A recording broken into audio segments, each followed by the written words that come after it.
Hello and hi to everyone. चलो आज कुछ अच्छा सुन के अपने आप को मोटिवेट करते हैं और अपना दिन बनाते हैं।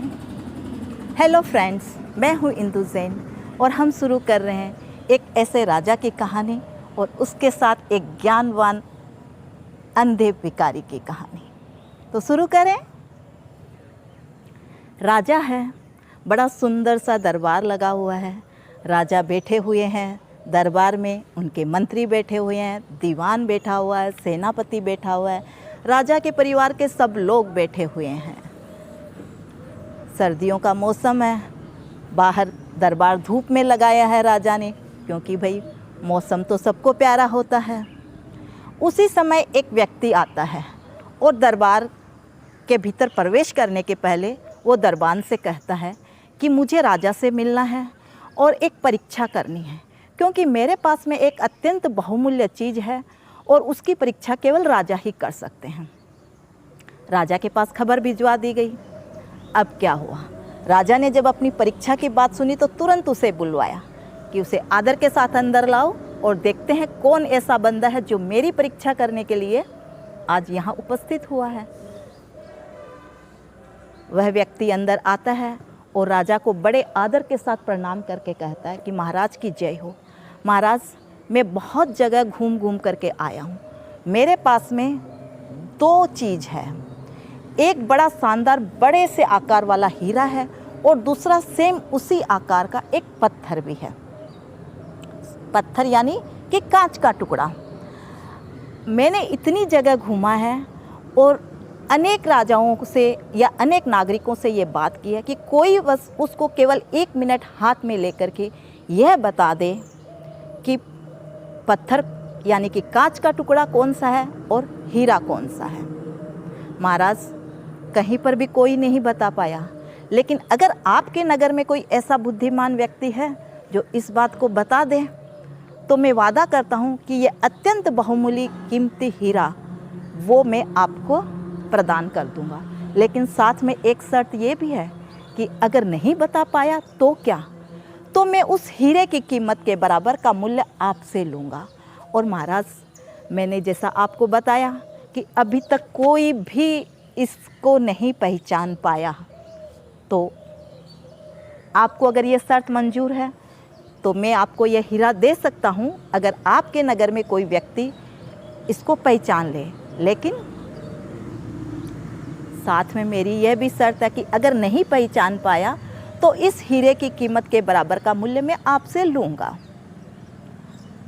राजा ने उस हीरे को देखना चाहा तो उस व्यक्ति ने कहा, महाराज, यह मैं दिखा नहीं सकता, मैं यहाँ दूर सामने रख देता हूँ और आप में से कोई भी व्यक्ति अगर उस हीरे को परख कर सकता है तो वो केवल पास में आकर के 1 मिनट के लिए हाथ में लेगा और बता देगा कि ये हीरा है।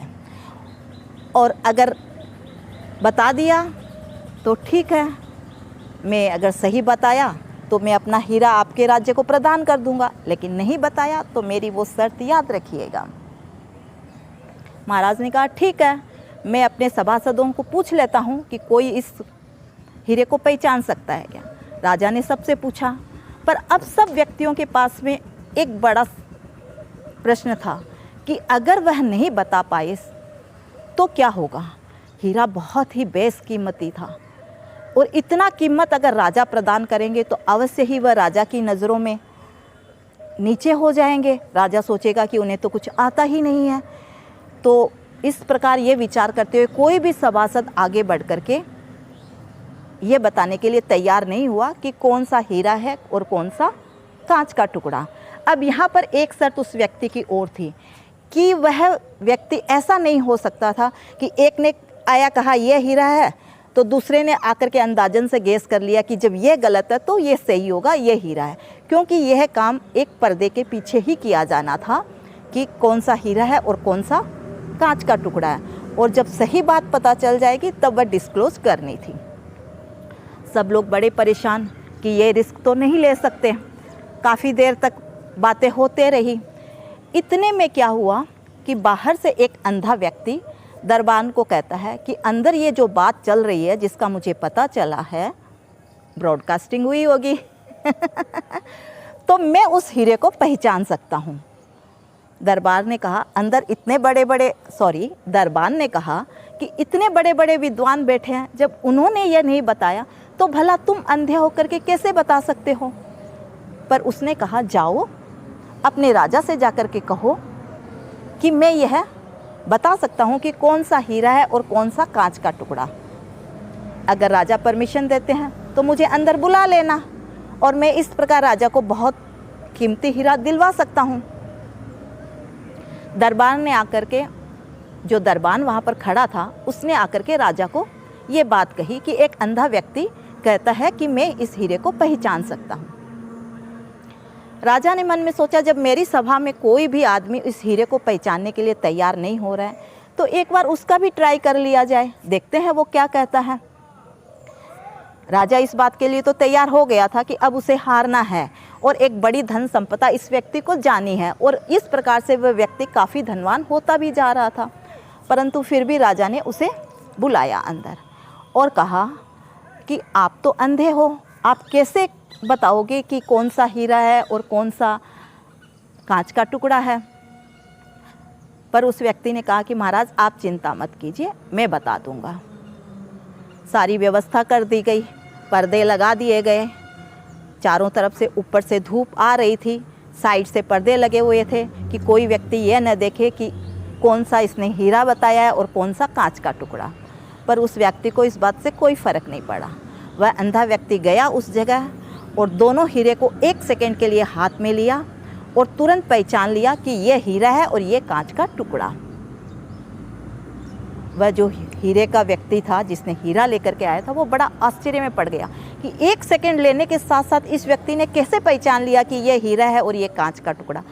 बात तो सही थी, वह इस बात से मुकर नहीं सकता था और अब उसे वह हीरा राजा के कोष में जमा कराना था।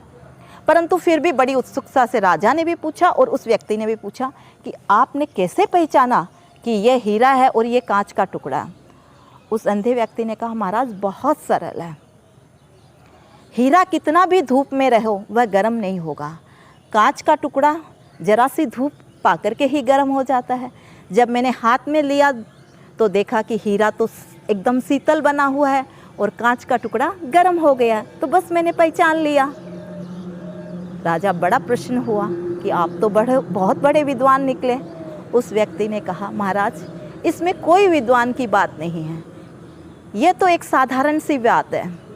कभी भी जो इंसान उच्च दिमाग वाले होते हैं वो गर्म नहीं होते हैं, जबकि छोटे दिमाग वाले लोग फटाफट गर्म हो जाते हैं। जो व्यक्ति जितना कीमती होगा उतना ही शांत और सरल होगा, और जो व्यक्ति जितना अपना नीचे अवस्था में होगा वह व्यक्ति उतना ही जल्दी गर्म हो गया। तो मोरल ऑफ द स्टोरी क्या है कि व्यक्ति को जल्दी जल्दी गर्म नहीं होना चाहिए, हर समय अपने संयम को बरकरार रखना चाहिए और शीतल बना रहना चाहिए। उम्मीद है आपको ये स्टोरी पसंद आई होगी। अगर पसंद आई हो तो इस चैनल को लाइक और सब्सक्राइब ज़रूर कीजिएगा, और हाँ, वीडियो को शेयर करना बिल्कुल मत भूलिएगा, ताकि मैं और नए नए वीडियो इस प्रकार की स्टोरीज़ के लिए आपके लिए लाऊं।